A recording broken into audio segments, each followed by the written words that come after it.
Produce RR Producciones y Gautama Art Group. Vorterix en la ciudad, 104.5 FM.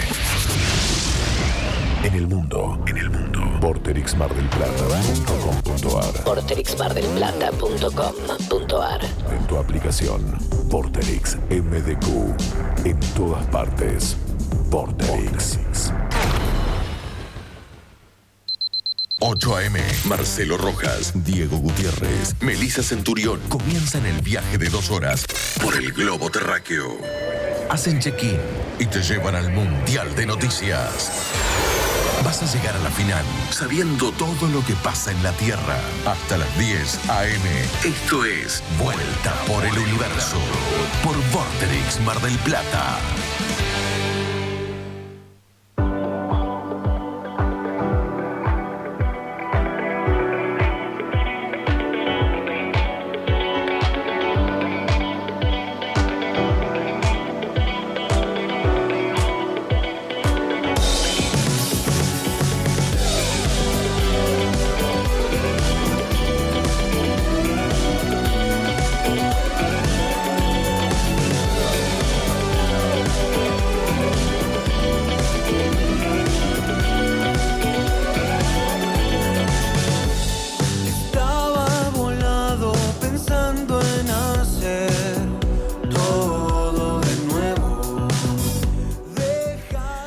Buenos días, buenas tardes, buenas noches. Según de qué lado del mundo estés, bienvenido a un nuevo Vuelta por el Universo, la vuelta al mundo de las noticias y de la música internacional. Soy Melissa Centurión, reemplazando al conductor de la nave, Marcelo Rojas, que hoy está con algunas nanas, así que descansando, reposando. Esperemos que nos esté escuchando también.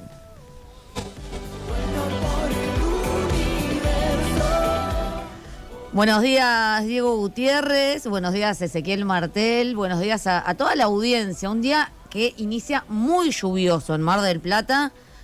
Calmó un poquito ahora la lluvia, pero la verdad que vino potente. ¿Qué tal? Muy buenos días a todos. Muy buenos días, Meli, Ezequiel. Y sí, un día lluvioso y ahora tengo un poquito de frío, pero tampoco hace tanto frío afuera. No, está muy húmedo el asunto y ahora calmó la lluvia, pero tuvimos una madrugada muy lluviosa.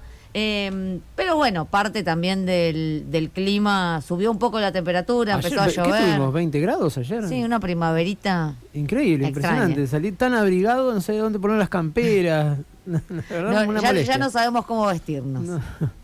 Bueno, les recordamos que nos pueden ver y escuchar en www.vorterixmdq.com.ar, que también nos mensajeamos al 223-548-1045.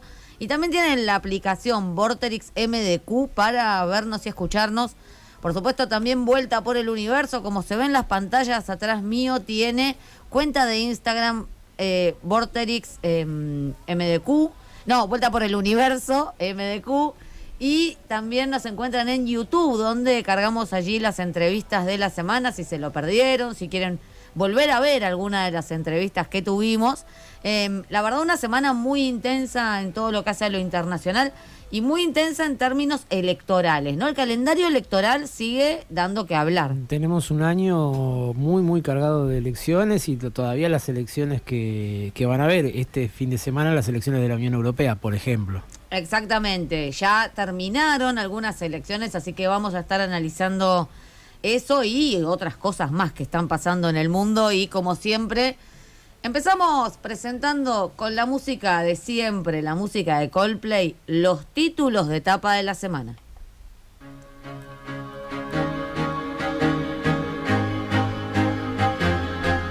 Elecciones en Estados Unidos. Donald Trump, el expresidente de los escándalos, que vuelve a postularse. Trump dejó un legado complicado con sus acciones dentro y fuera de la Casa Blanca y esta última semana fue condenado por una de las causas en su contra. ¿Puede ir preso Donald Trump? ¿Qué significa que haya sido declarado culpable y qué consecuencias tiene en el marco de las elecciones?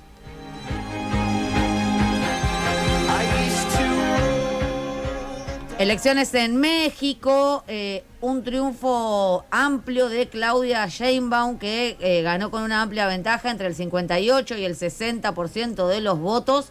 La primera vez que México será gobernado por una mujer.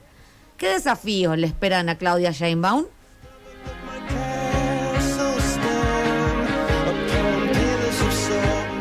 ¿Podrá enfrentar el machismo estructural que tiene México?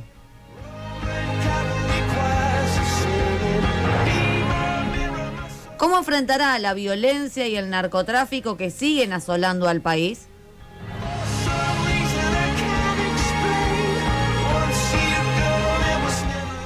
Terminaron las elecciones en India también. Bueno, Narendra Modi continuará en el poder, pero sin la mayoría absoluta. El primer ministro indio ganó y tendrá un tercer mandato consecutivo, pero las elecciones fueron más ajustadas que lo previsto. ¿Qué pasó con Narendra Modi? ¿Qué coaliciones y alianzas tendrá que conformar para seguir gobernando?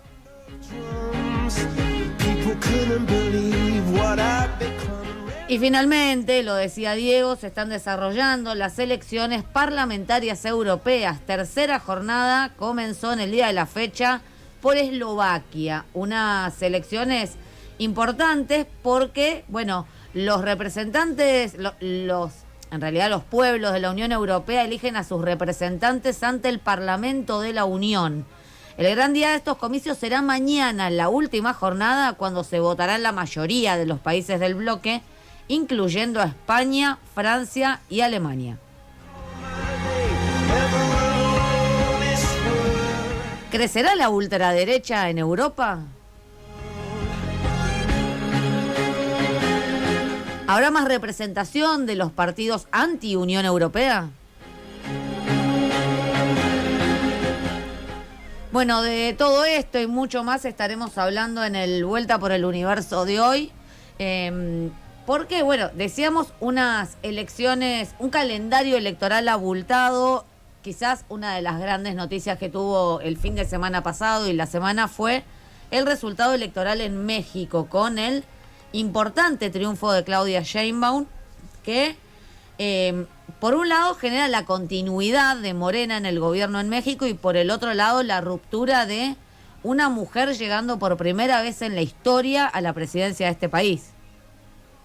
Sí, bueno, la doctora Claudia Sheinbaum. La doctora, además hay que decirlo. La doctora Claudia Sheinbaum, licenciada en física, ella, doctora en ingeniería ambiental. Bueno, sí, es la primera vez y como vos dijiste, que llega en un país que tiene una tradición machista, digamos, muy importante, digo, pero fue elegida por el 60%. Lo cual indica que quizás una parte de ese machismo no esté tan preocupado porque una mujer rija los destinos de México en este momento, pero aparte también es la consolidación de un proceso iniciado hace 6 años, el de Andrés Manuel López Obrador, lo que él llama la cuarta transformación, que fue valorado positivamente y por eso le dieron esta nueva oportunidad de seguir para los próximos 6 años y aparte con el porcentaje de votos que ganó, con un 60%, un porcentaje que también se corresponde con la popularidad de López Obrador, de AMLO, que fue manteniendo desde el comienzo de su gestión hasta el día de hoy más o menos una popularidad, una imagen positiva de él, tanto también de su gobierno, de que oscilaba entre el 60 y el 70%, uno de los muy pocos casos en estos años de revalidación electoral y de una alta popularidad.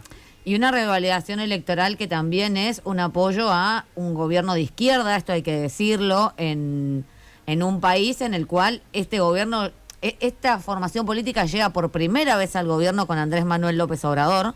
Y que es nueva, porque es una agrupación relativamente nueva. Es relativamente nueva, si bien López Obrador se había presentado en algunas elecciones anteriores, es relativamente nueva y rompió con la primacía del PRI, ¿no? De tantísimos años. El PRI, luego devenido PAN, pero que rompió con este sistema casi de partido hegemónico y hoy está teniendo una continuidad, ¿no? Algo muy importante. Hoy se está formando Luego, una nueva hegemonía, acostumbrados hegemonía a la hegemonía del PRI que gobernó desde 1930 hasta el 2000, del 2000 al 2012 el PAN, después volvió el PRI hasta el 2018 y bueno, ahí creo que selló definitivamente su destino el PRI con la presidencia de Enrique Peña Nieto, pero no solamente ganó las presidenciales, sino que de las 9 gobernaciones, creo que eran 8 gobernaciones y un distrito federal de México, se ganaron 7, Morena ganó 7, y antes de esta elección de los 24 estados, Morena tenía 21 estados.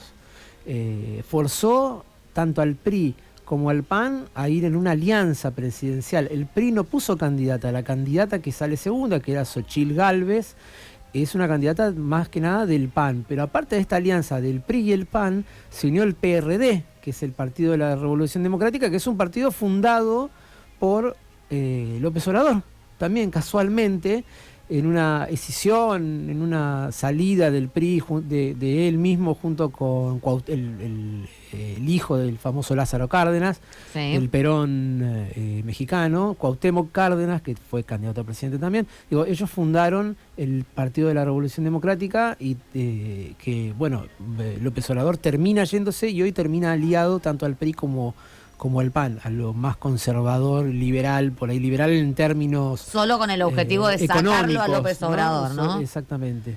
Pero no lo consiguieron en una campaña electoral que además estuvo muy marcada por la ola de violencia, porque, bueno, se dieron muchos asesinatos, no muchos más que en otros momentos, después podemos analizar, tenemos algunos datos para analizar, pero sí es cierto que comparado con otros procesos electorales, sin duda el proceso electoral mexicano ha sido muy violento en cuanto a homicidios de candidatos, sobre todo candidatos a alcaldes, candidatos a legisladores. Sí, 37 para cargos ejecutivos, pero hubo muchísimos más atentados y mucha más violencia en general contra la política en general, contra los políticos mexicanos en general, que es una característica de los estados que tienen problemas con el narcotráfico. Lo hemos visto en Ecuador en los últimos meses. Y lo hemos visto en Colombia. Digo, son características muy afines a estos procesos del narcotráfico en América Latina. Bueno, y decíamos, tenemos algunas dificultades para conectarnos porque estamos esperando una entrevista. Decíamos también que hay elecciones en la Unión Europea, elecciones que comenzaron ya hace 2 jornadas y que estarían terminando mañana, y elecciones que en un punto, quizás lo más importante que marcan los sondeos, es el marcado crecimiento de los partidos de extrema derecha. Las encuestas están marcando que podrían quedarse con al menos el 25% de los escaños en el Parlamento Europeo, es decir, un número muy grande para los partidos de extrema derecha, porque hay que aclarar, ¿no? ¿Cuál es la problemática que traería un crecimiento de la extrema derecha en el Parlamento de la Unión Europea? Bueno, la principal es que la mayoría de estos partidos son anti-Unión Europea, es decir, quieren que sus estados, que sus países salgan de la Unión Europea. Sí, es una contradicción importante. Una contradicción, pero en los últimos años se dieron cuenta, y sobre todo a partir del proceso del Brexit, que es un proceso doloroso el salir de la Unión Europea y que no necesariamente trae bondades o mejoras en las situaciones de los estados nacionales. Por lo tanto, se han propuesto como, bueno, vamos a seguir participando en la Unión Europea y vamos a tratar, no te digo, de dinamitarla desde adentro, pero más o menos, pero de forzar determinadas políticas y sobre todo las que tienen que ver con, por ejemplo, la cuestión de la migración, políticas más restrictivas en cuanto a la migración, sobre todo a la migración proveniente de o Medio Oriente o migraciones provenientes de África. Sí, el tema de las migraciones es... el tema migratorio es uno de los temas centrales de la agenda europea, sin lugar a dudas. La cuestión de los migrantes y de los refugiados, que ha causado muchas... Bueno, la gran crisis del 2015, pero que permanece como un tema de agenda y que justamente para las extremas derechas es el tema central dentro de sus propios países, ¿no? Claro, porque es el tema que ha hecho crecer a la representación de la derecha dentro del Parlamento Europeo. Hay varias derechas dentro del Parlamento Europeo, hay unas que son más moderadas, otras que son más extremas, el Parlamento Europeo funciona con los partidos políticos tradicionales de cada país, pero que se agrupan en otros partidos más grandes o en movimientos que agrupan a los diferentes partidos políticos por afinidades ideológicas. Si vos podés formar bloques de más de 25 y con eso vos ya podés armar un partido político europeo. Por ejemplo, el partido que tiene más bancas hoy es el Partido Popular Europeo, que es un partido de centro-derecha, conservador en lo social, pero liberal en lo económico, y es el partido al que pertenece Ursula von der Leyen. Hay que decir también que, creo que lo mencionábamos hace algunas semanas en el programa, la extrema derecha dentro del Parlamento Europeo también ha tenido algunas fisuras, algunas rupturas, sobre todo lo que ha sido la expulsión de AfD. AfD fue expulsado del bloque de la ultraderecha o de las extremas derechas dentro del Parlamento Europeo. Bueno, ha venido teniendo varias acusaciones Alternative for Deutschland en los últimos meses. No recuerdo en qué coalición está, porque hay una que se llama Identidad y Democracia, que me parece que es esa la que tiene a las ultraderechas. Sí, y esta expulsión tiene que ver con las denuncias que ha tenido este partido en los últimos meses. Bueno, que se ha corrido cada vez más hacia un discurso neonazi, que ha tenido verdaderamente un impacto. Digo, recordábamos hace unos meses las imágenes multitudinarias de marchas en Alemania en contra de la extrema derecha, que está planteando, en este caso sí, retirarse de la Unión Europea, lo ha planteado AfD, evitar las migraciones y los refugiados en Alemania, que ha recibido muchísimos refugiados, que ha sido un país mucho más abierto que muchos de la Unión Europea y el promotor del nuevo pacto migratorio bajo el gobierno de Angela Merkel. Bueno, la verdad, un escenario complejo en una Unión Europea que está atravesando momentos complejos también. Sí, eso que decías de AfD ha tenido acusaciones en los últimos meses, sobre todo de ser un canal para el espionaje chino, de asociarse también, por lo menos en esta cuestión de estigmatizar a China dentro de Europa y de sacarse encima a los neonazis de AfD, los han puesto en una misma jugada y ha servido como para limitarlos un poco. AfD tenía, en las encuestas, estaba liderando para las elecciones europeas en Alemania. Después, bueno, varios temas que tienen que Seguimos ver charlando de esto en un ratito, ¿te parece, Diego? Porque teníamos alguna demora por cuestiones técnicas. Bueno, saben que está muy lluvioso y ventoso en Mar del Plata. Por alguna dificultad técnica nos demoramos, pero nos está esperando del otro lado de la línea y de la pantalla nuestra especialista, le decimos nuestra, es una amiga de la casa, nuestra especialista en India, Sabrina Olivera. Buen día, Sabrina, gracias por estar siempre. ¿Qué tal? Buen día, chicos, ¿cómo están? Bueno, y aprovecho también para, con un día de demora, desearles feliz día. Ay, muchas gracias. Muchas gracias. Sabrina, bueno, veníamos hablando de un calendario electoral intenso. Bueno, hablamos de México, hablamos de la Unión Europea, pero hace muy poquitos días terminaron las elecciones más largas del mundo, ¿no? 44 días de elecciones, las elecciones en India, y un resultado que dio el triunfo a Narendra Modi, pero sin mayoría absoluta. Bueno, lo primero es preguntarte, ¿cómo se fue desarrollando todo este proceso electoral? Sé que hubo algunas complejidades, una ola de calor, y cuál es el desafío de Narendra Modi con la pérdida de esta mayoría. Bueno, efectivamente, al ser un padrón electoral compuesto por prácticamente 970 millones de personas, es un proceso que no se puede dar en un único día, con lo cual está dividido en 7 fases. Estas fases se dieron desde el 19 de abril hasta el 1 de junio, prácticamente era un día por semana, y el 4 de junio, como bien decís, fue el día del escrutinio. Un escrutinio con muchísimas sorpresas. En primer lugar, cabe decir que respecto a lo que fue la participación, hay un leve descenso. Es leve, porque la verdad es que tampoco es significativo, está dentro del orden del 2%, pero en una masa crítica de 980 millones, o sea, nada es menor. Esto es por un lado. En segundo orden, efectivamente, una ola de calor, igual es época de calor en India, o sea, abril, mayo, junio, realmente son meses muy intensos, porque precisamente en el mes que viene, julio, agosto, ya es época de monzón, con lo cual ahora es el pico. Pero efectivamente darían a entender, y digo, cuando uno lee los análisis y demás, que efectivamente fue un factor que disuadió a las personas de asistir. Además, otro de los factores que implicaron esta merma en algún punto fue esto de ¿para qué voy a asistir a votar si no voy a poder modificar el destino de la elección?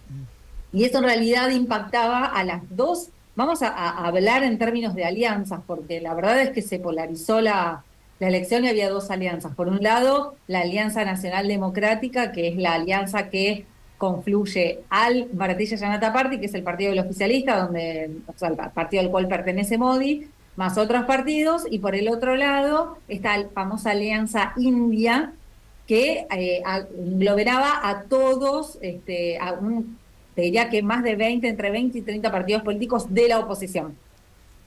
Entonces esto de ¿para qué voy a asistir si no voy a modificar el destino de la elección? Realmente impactaba para ambos, porque el oficialismo necesitaba obtener de los 543 escaños del Parlamento, pretendía obtener 400, mientras que la alianza opositora necesitaba, por supuesto, de cada uno de los votos y que asistiera. Así que efectivamente fue un resultado con muchísimas sorpresas.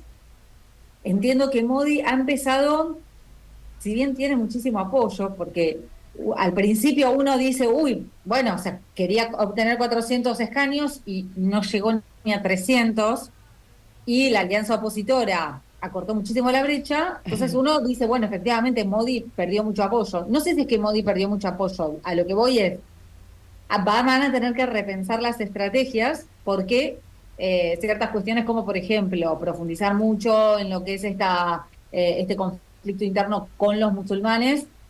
Evidentemente ellos creyeron que les iba a dar un capital político más interesante y que esto iba a impactar en los resultados, y sin embargo lo que se vio es que, muy a pesar de estas consideraciones, la verdad es que lo que está pesando hoy por hoy es trabajo, desempleo.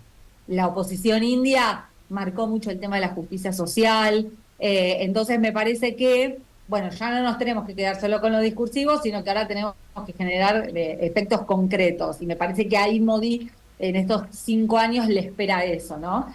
Y, diría yo, ver también quién lo sucede. Modi es un hombre de 73 años, con lo cual dentro de 5 años ya va a tener 78, yo no sé si a los 78 años va a tener ganas de presentarse un cuarto mandato, pero de ser así, como es un liderazgo también muy personalista, bueno, ¿qué lo va a suceder? Y para eso hay 5 años. Diego. ¿Qué tal? Salud, buen día. El sector rural en India también puede ser algún factor, por estas disputas que ha tenido con el gobierno en estos años, un factor como para que no haya tenido tanto apoyo como quizás pensaba que iba a tener el gobierno. Mira, por lo que es, por los resultados que hay, y si uno los empieza a ver medio disgregados, en realidad es algo a nivel nacional, y lo más llamativo y lo más sugerente por ahí de todo es que por ahí en lo que es el cinturón hindi, que se le dice hasta el cinturón del centro, que se suponía que le iba a dar mucho más apoyo al oficialismo, realmente perdió votos, y hasta hay circunscripciones que ha perdido. No obstante eso, sí te digo que la cuestión rural no es menor en India, primero porque es uno de los sectores más importantes. ¿Por qué? Porque le da trabajo a prácticamente la mitad de la población, más de la mitad de la población sigue viviendo en áreas rurales, todo esto sin perjuicio de los procesos de urbanización y las migraciones de los sectores rurales a las áreas urbanas. Eso está ocurre, obviamente, pero sí es cierto que todavía hay mucha población trabajando en el sector rural, que cabe aclarar que es un sector que no tiene calificación, ¿no? Y por el otro lado también hay una cuestión de modificación de normativas y regulaciones en el sector rural, que en algún momento Modi intentó implementar y no pudo en función de diversas protestas, y realmente esas leyes que habían sido sancionadas las tuvo que derogar. Lo que pasa es que tampoco, si bien es un sector muy importante de la economía, tampoco impacta tanto en términos de PBI. O sea, si vos tenés el 60% de la población que trabaja en el ámbito rural y en los sectores asociados a ellas, pero en términos de PBI eso implica un 17%, Bueno, hay algo que ahí está desbalanceado, entonces, o menos personas trabajan para lograr ese 17%, o ese 60% que va a trabajar tiene que aumentar eso.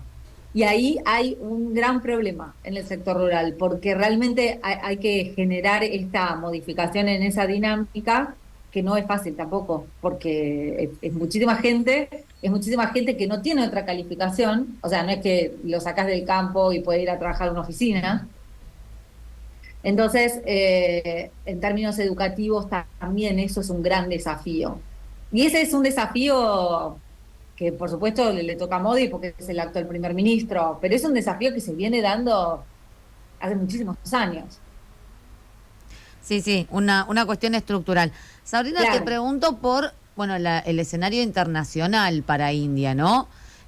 Tercer mandato de Modi, ¿cómo ves, bueno, el juego de equilibrio que viene realizando India, sobre todo en los últimos años, a partir del conflicto en Ucrania, porque, bueno, el vínculo comercial con Rusia permanece, el vínculo con China siempre es complejo. ¿Cómo se viene esta nueva etapa de Modi en el ámbito de la política exterior? La verdad es que, bueno, ¿qué es lo que podemos inferir? Porque, o sea, estamos honestamente en un contexto tan cambiante que cualquier cosa puede suceder, pero en términos generales, si me preguntás hoy a cómo están dadas las cosas, yo creo que va a continuar esta línea, sin dudas. Primero porque es una política de Estado, ¿no? Ya lo hablamos un montón de veces, esto de que India siempre fue, o sea, bregó por el movimiento de no alineados, después este no alineamiento viró a multialineamiento y hoy es una política exterior estratégica, ¿no? Daría la sensación de que todo va a seguir igual. Lo que a Modi le pasa en estas elecciones es que a nivel interno, o sea, la política doméstica es la que le juega una mala pasada. O sea, es la política doméstica la que él va a tener que repensar.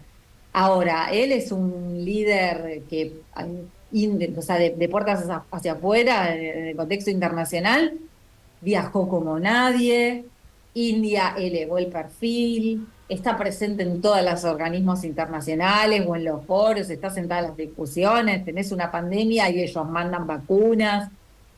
Eh, a esto a India le interesa, obviamente, porque por un lado efectivamente va la política nacional, pero por el otro lado va la política exterior y yo creo que eso se va a mantener. Modi jura mañana, o sea, en unas horas para nosotros, porque por una cuestión de diferencia horaria, y entiendo que se va a estar anunciando la conformación del nuevo gabinete. También incluso es muy sorprendente cómo personajes del gabinete de Modi perdieron dentro de sus propias jurisdicciones, o sea, eso es increíble.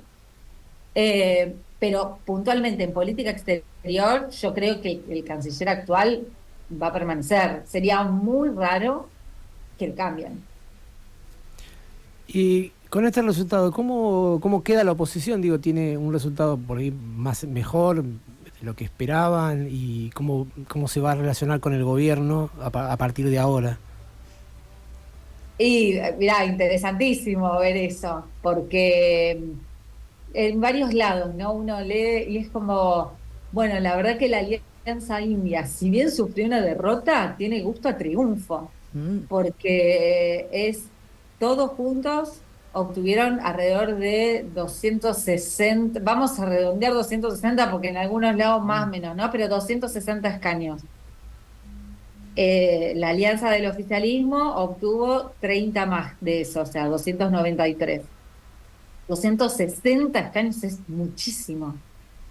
Yo creo que el principal desafío de esa alianza es mantenerse junta, porque como son tantos partidos políticos, bueno, ante el primer conflicto eso puede fraccionarse, que es lo que le puede pasar también al oficialismo, ¿no?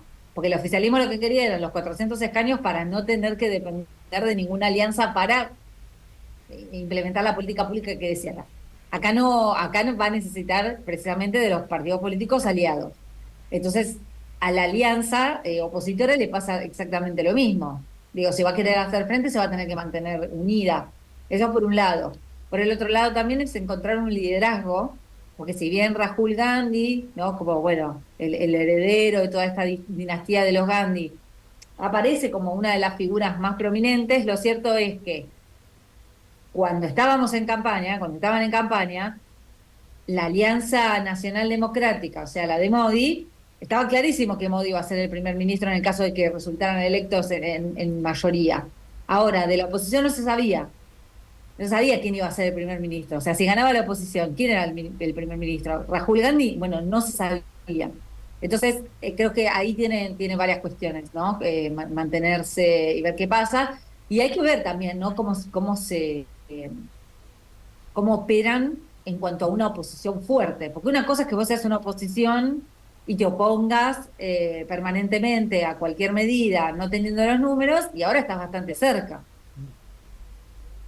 Sí, otro tipo de oposición, y pienso yo también, Narendra Modi va a buscar romperla, ¿no? Convencer a algunos. Y por eso te digo, el gran desafío Ese desafío. Bueno, Sabrina, te agradecemos muchísimo por esta comunicación y bueno, estaremos atentos ahora a la jura, la conformación del gabinete y los próximos pasos del nuevo mandato de Narendra Modi en India. Bueno, gracias. A disposición cuando gusten. Gracias, Muchas Sabrina. Gracias, Sabri. Chao, saludos. Saludos. Bueno, pasaba Sabrina Olivera, especialista en India, analizando, bueno, todo lo que tuvo que ver con este resultado bastante sorprendente en las elecciones en India. Narendra Modi no perdió, pero Sí, tuvo es una elección que... Una victoria con un gustito un poquitito amargo, porque obviamente va a necesitar de hacer algunas concesiones con la oposición para poder llegar a sancionar leyes, como pasa cuando no estás en mayoría. Exactamente, así que el oficialismo ganó con gusto a derrota y la oposición perdió con gusto a triunfo, podríamos decir. Podríamos decir eso. Podríamos decir. Le mandamos un saludo a Ornella, que nos está escuchando, que tenía algunas dificultades técnicas en los últimos sábados, y ahí la estuvimos acompañando para que nos pueda escuchar. Y también nos escribe Ana Laura, que dice: buen día, vuelta por el universo, media falta para mí. Llegó tarde Ana Laura esta vez. Bueno. Gracias, Ana Laura. Bueno, nosotros por estar arrancamos siempre. un poquito más tarde también. Nosotros también arrancamos un poquito más tarde con las dificultades para llegar, pero acá estamos. Nos vamos a escuchar un poquito de música porque queda todavía mucho vuelta por el universo. La música de India, justamente, dedicado a todo el proceso electoral. Bueno, tenemos ahí alguna dificultad para escuchar. Alguna dificultad para escuchar la música de India, pero ya en breve vamos a estar escuchándola. Mandamos un saludito también para los que se están sumando ahora. Le mandamos un saludo a nuestro conductor Marcelo Rojas. Marcelo, a ver si está despierto, le mandamos A ver un si abrazo. está despierto, le mandamos un abrazo, pronta recuperación. Bien. Ahí estamos. Ahí estamos, unas imágenes bien indias. आओ जी आओ घूमर री खेल पाने पधारो साधु